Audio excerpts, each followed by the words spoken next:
This one actually came from a conversation with an editor that I had worked with her at Abrams, and then she moved to Viking, and Penguin, Random House, and we had wanted to work together on something again, but we weren't really sure what.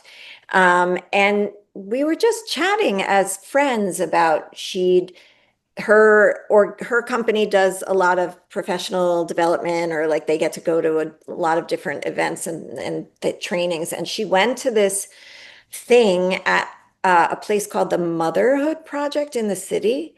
And so we were talking about it. It's a place that, takes care of um, mothers after they give birth, and if there's the postpartum and all of that. And we were just chatting because I had gone through a similar, situation when I had my children, and I had twins, and then like sort of immediately had a third. And I don't think I realized I was in that state of mind until I sort of reflected back on all the things that I was feeling and doing and whatever at that time. Um, and then it was really her. She was like, why don't we do something just for moms in the sort of way that you like to do things? And so I said, okay, I'll give it a try. And this is what came out. It was just because I guess people don't we don't talk to each other about the difficult things. We don't want to speak negatively about having kids. It's all of that, but we need support sometimes. And clearly, mommy love is not, do all of these things and you're going to be great. But it's just sort of like these are the little moments that maybe you can connect to every once in a while to sort of bring you back to the kind of miracle or joy or whatever it is with your child. Some bonding can be difficult, and if you're depressed, it's difficult. So I just wanted to do a little something like that. Things I wish I had paid attention to.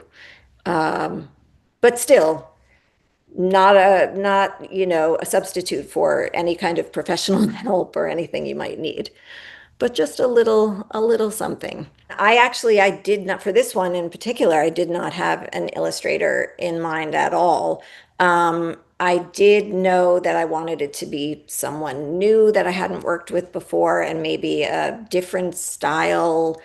And I follow Naoko Stoop on Instagram, and I always loved her details and her cityscapes and all of that. And I'm very partial to the city, so New York City. So I loved the idea of bringing that kind of living in an apartment, walking out, going to the park kind of thing.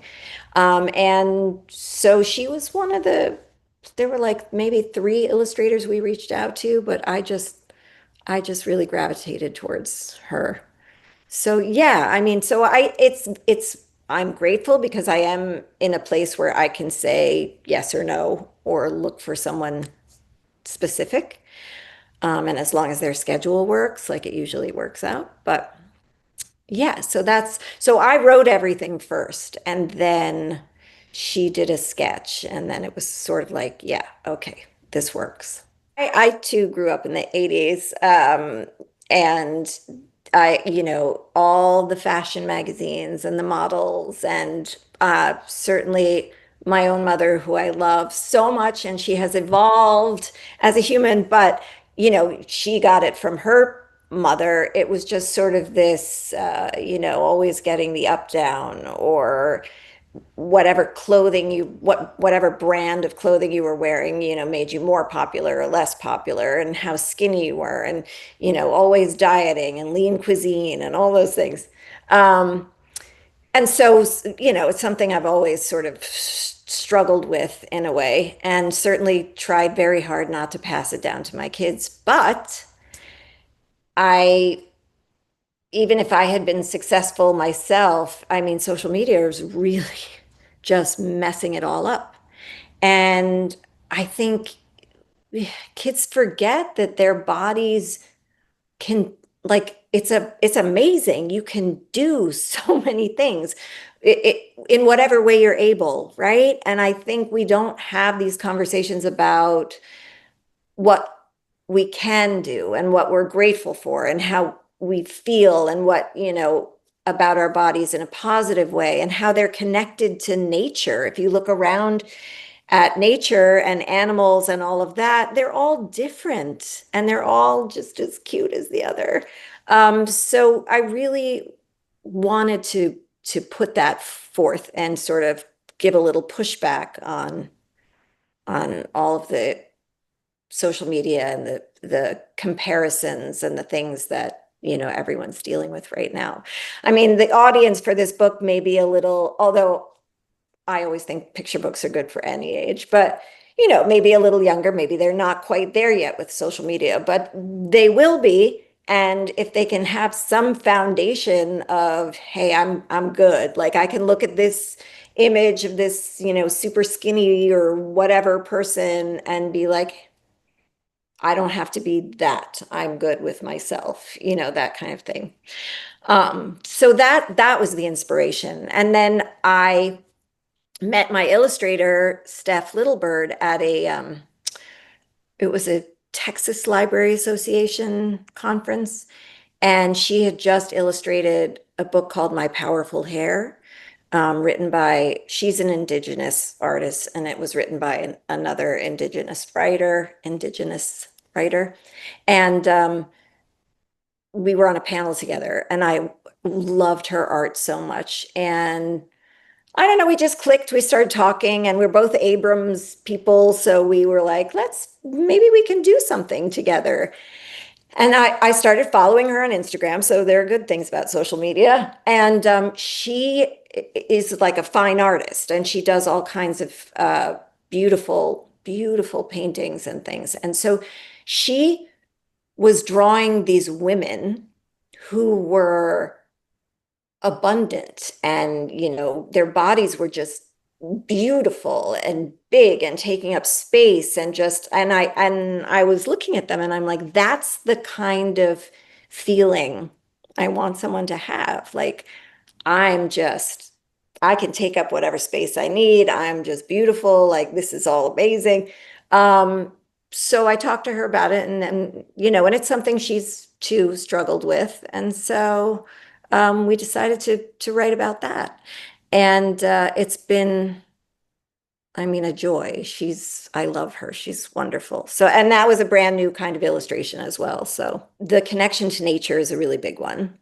There are beautiful creatures in nature, and we are sort of a reflection of that. So making that connection where there's no beauty standard in nature, right? I mean, maybe have an opinion over a certain flower or another one, but there's sort of this appreciation for the difference.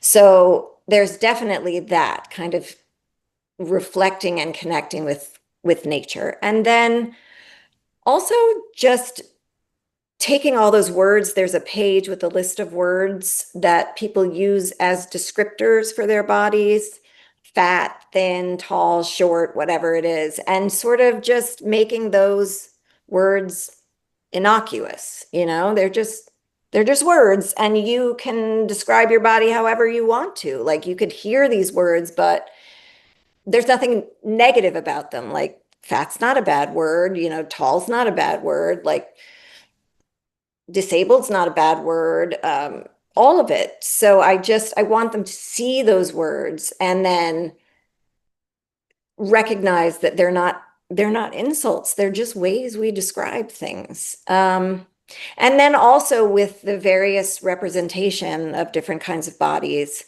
um, then you can see that it doesn't matter your ability or your physical description that someone might throw out there. It's like we can all do these things. We can all move in some way. We can all find joy in some way. So there are things that connect us even if our bodies and our abilities separate us.